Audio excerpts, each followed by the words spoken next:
রাসূলের অপমানে যদি কাঁদে না তোমার মন, মুসলিম নও মুনাফিক তুমি রাসূলের দুশমন।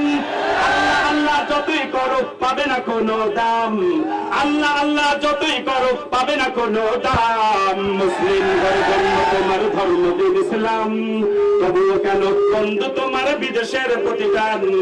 মুসলিম ঘরে জন্ম তোমার ধর্ম দিন ইসলাম, তবুও কেন বন্ধু তোমার বিদেশের প্রতিদান। ঘরের কোণে বসে যদি বসো তসবিহ হাতে, নবী কেন লাঞ্ছিত হয় নাস্তিকীদের কাছে। ঘরের কোণে বসে যদি বসো তসবিহ হাতে, নবী কেন লাঞ্ছিত হয় নাস্তিকীদের কাছে। এভাবে তো যায় না পাওয়া আল্লাহ তাআলার শান, এভাবে তো যায় না পাওয়া আল্লাহ তাআলার শান। মুসলিম ঘরে জন্ম তোমার ধর্ম দিন ইসলাম, তবুও কেন বন্ধু তোমার বিদেশের প্রতিটা